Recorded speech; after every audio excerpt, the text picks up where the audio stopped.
like a Hellcat.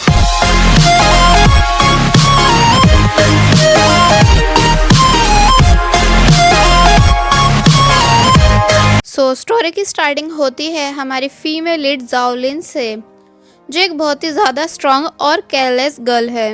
साथ ही वो बहुत ही ज़्यादा काइंड भी है। मतलब जब भी कोई उसके दोस्तों को बुले करता है तो वो फुल कॉन्फिडेंट के साथ फाइट करके अपने दोस्तों को प्रोटेक्ट करती है।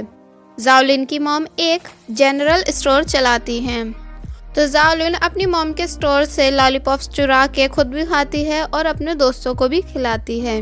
और बस ऐसे करते करते जाओलिन बड़ी हो जाती है, बट वो स्टडी में बहुत ज़्यादा वीक होती है, जिस वजह से जाओलिन की मॉम उसे ऑलवेज स्टडी करने पर फोर्स करती हैं। बट जाओलिन उनकी कोई भी बात नहीं मानती है। फिर जाओलिन की मॉम जाओलिन को उनके स्ट्रीट के एक लड़के का रूम दिखाती हैं, जो ऑलवेज दिन और रात स्टडी ही करता रहता है। जाओलिन की मॉम जाओलिन को उस लड़के की तरह स्टडी करने को बोलती हैं, एंड वो लड़का और कोई नहीं बल्कि हमारी इस मूवी का मेन कैरेक्टर है, जिसका नाम है फैंग यूके। फैंग यूके एक बहुत ही ज़्यादा इंटेलिजेंट स्टूडेंट है, जो स्टडी में बहुत ज़्यादा ब्रिलियंट है, बट लुक वाइज वो टोटली वेयर्ड है, मतलब एकदम पढ़ाकू टाइप। एंड फैंग यूके की पॉकेट में ऑलवेज एक रेड पेन रखा रहता है, और इसका क्या रीज़न है वो आपको आगे पता चल जाएगा। फैंग यूके ऑलवेज हर एग्ज़ाम में फर्स्ट आता है, जिसे देख के जाओलिन की मॉम जाओलिन को भी ऐसे ही स्टडी करने पर फोर्स करती हैं और बोलती हैं कि जब तक फैंग यूके की रूम की लाइट ऑफ नहीं हो जाती तब तक तुम भी रात भर स्टडी करोगी। जिस वजह से जाओलिन को फैंग यूके से बहुत ज़्यादा नफरत होनी शुरू हो जाती है, और फिर जाओलिन इस सब से बचने के लिए एक प्लानिंग करती है। मतलब जाओलिन फैंग यूके के नाम से एक लव लेटर लिखती है और उस लव लेटर को जाकर रूटिंग को दे देती है। रूटिंग इन दोनों के स्कूल की बहुत ज़्यादा ब्यूटीफुल लड़की है, जो स्कूल में काफ़ी ज़्यादा फेमस भी है। लेटर को देने के बाद रूटिंग और फैंग यूके एक दूसरे को देखते हैं, जिससे जाओलिन को लगता है कि उसका प्लान सक्सेस हो गया है, जिस वजह से जाओलिन बहुत ही ज़्यादा खुश हो जाती है, क्योंकि अब फैंग यूके के रूम की लाइट जल्दी टर्न ऑफ हो जाती थी, जिस वजह से जाओलिन को बिल्कुल भी स्टडी नहीं करनी पड़ रही थी और वो अपना सारा टाइम बाहर खेलने में वेस्ट कर रही थी। बट ऐसा सिर्फ कुछ दिन तक ही चला। फिर उसके बाद फैंग यूके के रूम की लाइट फिर से टर्न ऑन होने लगी, जिस वजह से मजबूरन जाओलिन को फैंग यूके की वजह से लेट नाइट स्टडी करनी पड़ी। और फिर कुछ टाइम बाद फाइनली एग्ज़ाम रिजल्ट आ जाता है, जिसमें जाओलिन और फैंग यूके दोनों ही अच्छे मार्क्स से पास हो जाते हैं, और फिर ये दोनों सेम कॉलेज और सेम एनिमल डिपार्टमेंट में एडमिशन लेते हैं। वैसे फैंग यूके के जाओलिन से ज़्यादा अच्छे मार्क्स आए होते हैं, जिससे वो साइंस डिपार्टमेंट में एडमिशन ले सकता था, बट फिर भी वो अपने डैड के मना करने पर भी एनिमल डिपार्टमेंट में एडमिशन लेता है। और फिर ये दोनों कॉलेज में एंटर करते हैं, और कॉलेज के फर्स्ट डे ही जाओलिन की मुलाकात शाओशी नाम के एक लड़के से होती है, जो एक सीनियर स्टूडेंट है। शाओशी जाओलिन से अच्छे से बात करता है और फिर ये दोनों यहीं से दोस्त बन जाते हैं, और शाओशी को जाओलिन से अच्छे से बात करता देख फैंग यूके जेलस होता है। फिर हमें ये भी दिखाया जाता है कि इन दोनों की कॉलेज में रूटीन ने भी एडमिशन लिया है, जिसे देखकर फैंग यूके शॉक हो जाता है। रूटिंग फैंग यूके को देखकर उससे बात करने की कोशिश करती है, बट फैंग यूके रूटिंग को इग्नोर मार के वहाँ से चला जाता है। अब ये दोनों एक दूसरे को देखकर ऐसे रिएक्ट क्यों कर रहे हैं, इसका किसी को भी कोई आइडिया नहीं है। वहीं फिर जब जाओलिन अपने रूम में आती है तो उसे पता चलता है कि रूटिंग की एक फ्रेंड उसकी रूममेट है, जिसका नाम है जय। फिर इन सभी एनिमल डिपार्टमेंट स्टूडेंट्स की क्लास स्टार्ट होती है, और फैंग यूके के रिएक्शन देखकर हमें साफ पता चलता है कि फैंग यूके को एनिमल्स बिल्कुल भी पसंद नहीं हैं, बट फिर भी उसने एनिमल डिपार्टमेंट में एडमिशन लिया। और वहीं जाओलिन को इस सब से कोई भी प्रॉब्लम नहीं हो रही होती है, बल्कि वो काफ़ी खुश होती है। नेक्स्ट सीन में जाओलिन की मुलाकात फिर से शाओशी से होती है। वो जाओलिन से बोलता है कि वो आज स्टेज पर परफॉर्मेंस करेगा, तो क्या वो उसे चेयर अप कर सकती है, जिस पर जाओलिन हाँ बोल देती है। एंड वहीं हॉल में रूटिंग फिर से फैंग यूके से बात करने की कोशिश करती है, बट फांग यूके फिर से रूटिंग को इग्नोर करता है, जिसके बाद वो उसके पीछे जाकर बैठ जाती है। और जब जॉलिन वहाँ आती है तो फांग यूके उसे अपने पास बिठाता है। देन शो स्टार्ट होता है, जहाँ शाओशी अच्छे से परफॉर्मेंस कर रहा होता है, जिसे देखकर जॉलिन शाओशी के लिए ज़ोर ज़ोर से चीयर अप करती है। बट ये बात फांग यूके को बिल्कुल भी अच्छी नहीं लगती है और वो उसे बैठने के लिए बोलता है एंड अपनी साइड खींचता है।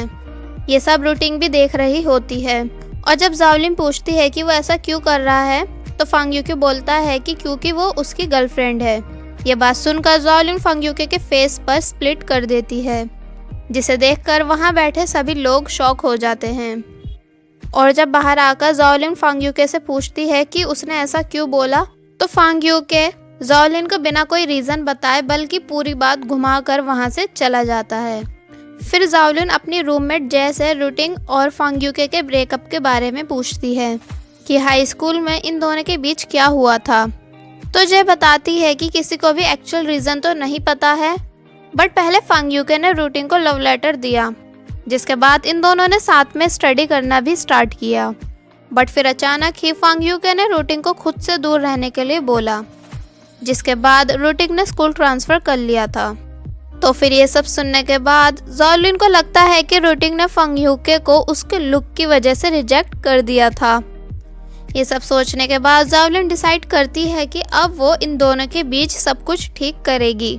वो ये सब सोच ही रही होती है कि तभी वहाँ शाओशी आता है और जॉलिन से कल के बारे में पूछता है कि क्या सच में वो फांग यूके की गर्लफ्रेंड है, जिस पर वो जल्दी से मना कर देती है। तो शाओशी बोलता है कि उसे बिल्कुल भी अच्छा नहीं लगेगा कि अगर जॉलिन किसी और लड़के को डेट करेगी। ये सुनकर जॉलिन उसे देखती रह जाती है और बस फिर वो इतना बोलकर स्माइल करके वहाँ से चला जाता है। नेक्स्ट सीन में जॉलिन रूटीन से जाकर मिलती है और उससे बोलती है कि फांग यूके और उसके बीच कुछ भी नहीं है, बल्कि फांग यूके अब भी सिर्फ तुम्हें ही पसंद करता है। तो फिलहाल तो रूटिंग इस बारे में कुछ नहीं बोलती है और बस जॉलिन और फांग यूके को अपने बर्थडे के लिए इनवाइट करके वहाँ से चली जाती है, जिसके बाद जॉलिन फांग यूके से बर्थडे पार्टी में चलने के लिए पूछती है। तो फांग यूके बोलता है कि अगर वो जा रही है पार्टी में तो वो भी चलेगा। साथ ही जॉलिन फांग यूके से पार्टी में थोड़ा चेंज होकर आने के लिए बोलती है, जिसके बाद फांग यूके बहुत सारी शॉपिंग करता है। तभी वहाँ सड़क पे एक बाइक राइडर अपनी बाइक से एक आदमी को टक्कर मारता है, जिसे देखकर जॉलिन को बहुत गुस्सा आता है और फिर वो अपना बैग उठाकर उस लड़के के ऊपर मारती है, जिससे वो लड़का वहीं पर गिर जाता है। देन फिर ये सभी पुलिस स्टेशन में होते हैं, जहाँ इन सब के बीच थोड़ी बहुत लड़ाई होती है और फिर उस लड़के के डैड वहाँ आकर उस लड़के को वहाँ से ले जा रहे होते हैं कि तभी जॉलिन उस लड़के के डैड से बोलती है कि उन्हें अपने बेटे को बचाने की बजाय उसे अच्छी परवरिश देनी चाहिए, जिस पर वो आदमी जॉलिन को घूर कर वहाँ से चला जाता है। अब क्योंकि काफ़ी लेट हो जाने की वजह से कॉलेज के गेट्स बंद हो चुके होते हैं, तो फिर ये दोनों फांग यूके के ब्रदर के अपार्टमेंट में रुकते हैं, जहाँ जॉलिन फांग यूके से उसके रेड पेन के बारे में पूछती है कि वो ऑलवेज इस रेड पेन को अपनी पॉकेट में क्यों रखता है, और फिर उसका मजाक बनाकर उस पर हंसने लग जाती है, जिससे फांग यूके जॉलिन पे गुस्सा करता है और बोलता है कि इस पेन को रखने का एक रीज़न है एंड गुस्से में वहाँ से चला जाता है। और फिर जब नेक्स्ट डे ये दोनों कॉलेज आते हैं तो ये दोनों ही बहुत बुरी तरह शॉक हो जाते हैं, क्योंकि उनके प्रोफेसर और कोई नहीं बल्कि वही आदमी है जिससे ये दोनों पुलिस स्टेशन में मिले थे। जिसके बाद ये दोनों अपना फेस छुपाने की काफ़ी कोशिश करते हैं, बट फिर भी वो आदमी इन दोनों को देखकर पहचान जाता है। नेक्स्ट सीन में इन सभी स्टूडेंट्स को एक एक रैबिट दिया जाता है उनकी केयर करके उनके ऊपर रिपोर्ट लिखने के लिए, जिस वजह से ये सभी बहुत इरिटेट होते हैं। अब क्योंकि जॉलिन को रैबिट्स बहुत ज़्यादा पसंद होते हैं, तो सभी स्टूडेंट्स जॉलिन से उनके रैबिट्स की भी केयर करने को बोलते हैं। सबके ज़्यादा रिक्वेस्ट करने पर जॉलिन को हाँ करनी पड़ जाती है। वहीं जब जॉलिन फांग यूके को रैबिट दिखाती है तो वो उसे देखकर वहीं पर बेहोश हो जाता है, क्योंकि फांग यूके को रैबिट्स बिल्कुल भी पसंद नहीं हैं। और फिर जब जैसे वो होश में आता है तो वो डायरेक्ट जॉलिन को हक कर लेता है, जिसके बाद जॉलिन फांग यूके को रिलैक्स फील कराती है। So finally next day routing की बर्थडे पार्टी होती है, जहाँ सभी लोग बहुत अच्छे से ड्रेसअप करके आए हुए होते हैं, सिर्फ जाओलिन को छोड़ के। बट उसे इस सब से कोई भी फर्क नहीं पड़ता है। फिर तभी शाओशी जाओलिन के पास आता है ड्रिंक लेके, और फिर ये दोनों यहाँ पर ड्रिंक करते हैं कि फिर पार्टी में एंट्री होती है फांग यूके की, जो खुद को टोटली चेंज करके आता है। वो इतना ज़्यादा हैंडसम दिख रहा होता है कि वहाँ खड़े सभी लोग फांग यूके को देखकर शॉक हो जाते हैं। यहाँ तक कि जाओलिन भी फांग यूके को न्यू लुक में देखकर हैरान हो जाती है। फिर फांग यूके रूटिंग के पास जाकर उसे बर्थडे विश करके उसे उसका गिफ्ट देता है। रूटिन फांग यूके से साथ में डांस करने के लिए पूछती है, जिस पर फांग यूके बोलता है कि ये मेरी फर्स्ट डांस पार्टी है, इसलिए मैं फर्स्ट डांस अपनी गर्लफ्रेंड के साथ करना चाहूँगा। और फिर फांग यूके जाओलिन के पास जाता है, जहाँ जाओलिन बहुत ज़्यादा ड्रिंक की हुई शाओशी के साथ खड़ी हुई होती है। तो फांग यूके वहाँ आकर शाओशी को पीछे करता है और शाओशी से बोलता है कि जाओलिन उसकी गर्लफ्रेंड है, इसलिए वो उससे दूर रहे। और फिर फांग यूके जाओलिन को अपने साथ स्टेज पर ले जाकर डांस करता है। जाओलिन फांग यूके को देखती रह जाती है और यहाँ इन दोनों के बीच थोड़ी बहुत बातें होती हैं कि फिर तभी फांग यूके जाओलिन को किस कर लेता है, और वहाँ खड़े सभी लोग इन दोनों को ऐसा करता देख शॉक हो जाते हैं। नेक्स्ट डे जब जाओलिन उठती है तो उसे कल रात की सारी बातें याद आती हैं, जिन्हें याद करके जाओलिन जल्दी जल्दी से ब्रश करती है और फिर जाकर फांग यूके से मिलती है। फांग यूके जाओलिन को देखकर खुश हो जाता है, तो जाओलिन फांग यूके से बोलती है कि वो ये सब क्यों कर रहा है, जबकि वो उसे बिल्कुल भी लाइक नहीं करती है और अच्छा रहेगा कि वो अब ये सब करना बंद कर दे। जाओलिन की ये सभी बातें सुनकर फांग यूके को बहुत ही बुरा लगता है और वो बोलता है कि अब वो जाओलिन को बिल्कुल भी परेशान नहीं करेगा, और फिर वहाँ से चला जाता है। बाद में जाओलिन को भी रियलाइज़ होता है कि उसने कुछ ज़्यादा ही बोल दिया और वो सॉरी फील करती है। वहीं नेक्स्ट सीन में रूटिन फांग यूके से जाकर मिलती है और यहाँ ये दोनों थोड़ी बहुत बातें करते हैं, जिसके बाद इन दोनों के बीच फिर से दोस्ती हो जाती है और ये दोनों साथ में काफ़ी टाइम स्पेंड करने लग जाते हैं। और जब जाओलिन इन दोनों को साथ में देखती है तो उसे काफ़ी जेलस फील होता है। दूसरी तरफ हम देखते हैं कि ज़्यादा बारिश हो जाने की वजह से जाओलिन के रैबिट की तबीयत बहुत ही ज़्यादा बिगड़ जाती है, इसलिए फिर जाओलिन जल्दी से फांग यूके को कॉल करके हेल्प के लिए बुलाती है। बट अब क्योंकि फांग यूके को रैबिट्स बिल्कुल भी पसंद नहीं हैं, इसलिए वो इतने सारे रैबिट्स को देखकर अंदर नहीं आ पा रहा होता है। रैबिट की तबीयत ज़्यादा बिगड़ती हुई देख जाओलिन रोने लग जाती है, तो जाओलिन को रोता हुआ देख फांग यूके हिम्मत करके अंदर आता है और जाओलिन से उसका रैबिट लेके उस रैबिट के कुछ इंजेक्शंस लगाता है, जिसके बाद वो रैबिट ठीक होने लग जाता है। और वहीं जाओलिन फांग यूके को देखती रह जाती है कि उसे रैबिट्स बिल्कुल भी पसंद नहीं हैं, बट आज उसने उसके खातिर उसके रैबिट की जान बचाई, जिससे जाओलिन फांग यूके से काफ़ी इम्प्रेस होती है और उसे देखकर स्माइल करती है। और यहाँ ये दोनों साथ में काफ़ी खुश होते हैं।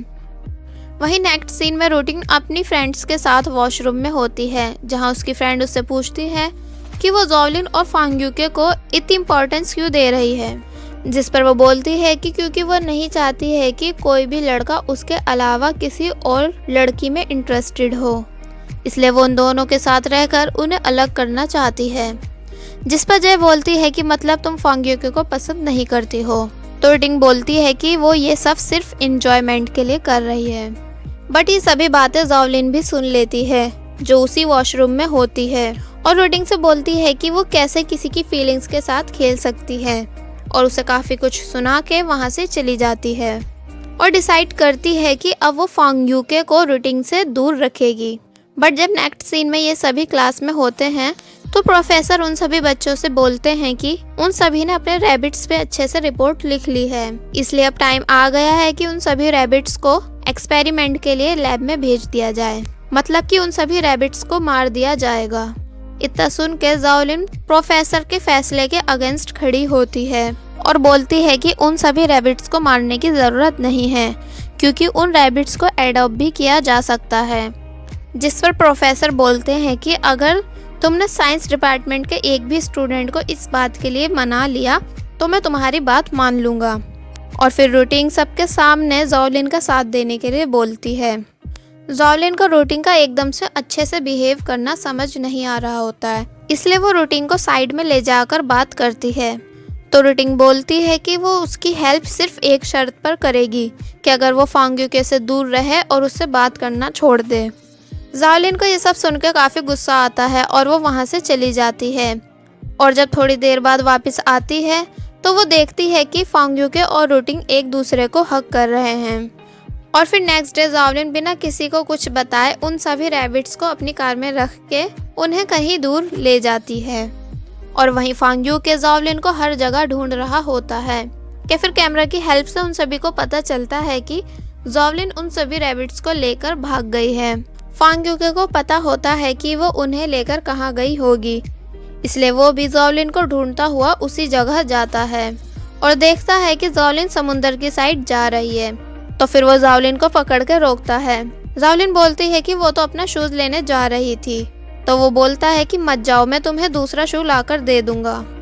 जिस पर चिढ़कर जॉवलिन उससे पूछती है कि वो क्यों उसकी इतनी फिक्र करता है और उसे कभी क्यों अकेला नहीं छोड़ता है। जिस पर फिर फांग्यूके फाइनली जॉवलिन से अपने लव को कन्फेस कर देता है और जॉवलिन को वही रेड पेन दिखाता है जो ऑलवेज उसकी पॉकेट में रखा रहता था, जिससे हमें पता चलता है कि वो रेड पेन फांग्यूके को जॉवलिन ने ही दिया था।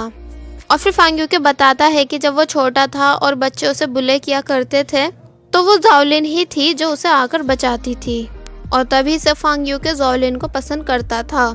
और बताता है कि जब वो दोनों बड़े हुए तो वो जानबूझकर अपने रूम की लाइट ऑन रखता था ताकि जॉवलिन भी अच्छे नंबरों से पास हो सके। और उसने जॉवलिन के खातिर ही साइंस डिपार्टमेंट की बजाय एनिमल डिपार्टमेंट में एडमिशन लिया ताकि वो ऑलवेज जॉवलिन के साथ रह सके।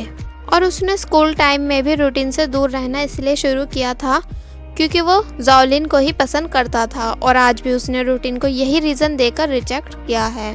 बट रूटीन ने जॉवलिन का आता हुआ देखकर जानबूझकर फांग्यूके को हग कर लिया था।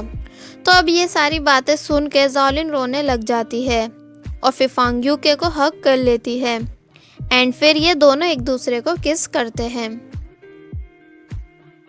वहीं फिर जब जॉवलिन कॉलेज जाती है तो कॉलेज वाले रैबिट्स को बिना पूछे ले जाने पर उसे कॉलेज से निकाल रहे होते हैं। जिस पर फिर जॉवलिन की पूरी क्लास जॉवलिन का साथ देती है और बोलती है कि अगर उसे कॉलेज से निकाला जाएगा तो वो भी यहाँ नहीं रुकेंगे। जिसके बाद उन सभी को जॉवलिन को माफ़ करना पड़ता है और फिर सभी स्टूडेंट्स बहुत ज़्यादा खुश हो जाते हैं। एंड बस यहीं पर हो जाती है स्टोरी की happy ending. There was a time when you had me falling to the ground. So thanks for watching and don't forget to subscribe for more videos. Thank you. Why you make it all